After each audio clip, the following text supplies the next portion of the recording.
Apa itu hantu dalam budaya umum? Dalam banyak budaya, hantu difahami sebagai roh orang mati yang belum tenang atau masih berlegar di dunia kerana urusan yang belum selesai, dendam atau kematian tragis. Mereka biasanya dikaitkan dengan penampakan, gangguan fizikal atau suasana menyeramkan. Tetapi, apakah konsep ini ada dalam Alkitab? Pandangan Alkitab mengenai roh orang mati.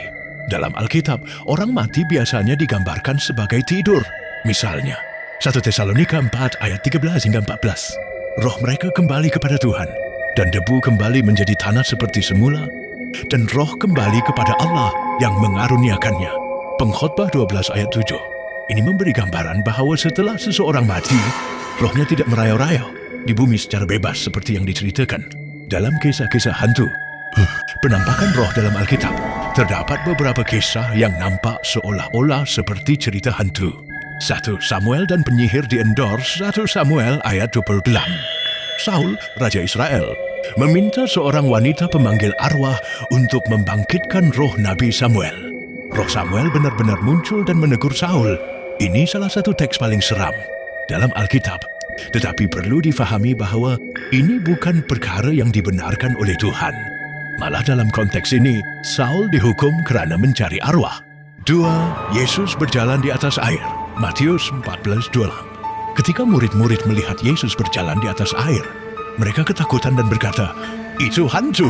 Menunjukkan bahawa kepercayaan kepada penampakan roh memang wujud dalam masyarakat zaman itu. Namun, Yesus segera menenangkan mereka dan menjelaskan bahawa itu adalah Dia sendiri, bukan hantu.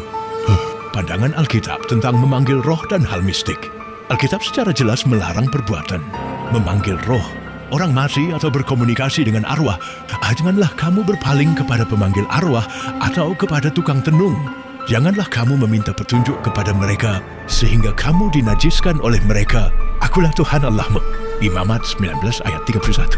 Ini menunjukkan bahawa dunia, roh bukanlah sesuatu yang boleh diakses secara bebas tanpa akibat. Kesimpulan, Alkitab tidak menyokong idea bahawa roh orang mati berkeliaran di bumi sebagai hantu dalam pengertian budaya popular.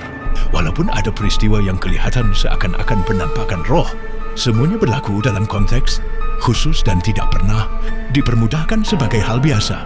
Sebaliknya, Alkitab menekankan pemisahan yang jelas antara yang hidup dan yang mati dan memperingatkan agar tidak melibatkan diri dalam praktik mistik atau okultisme.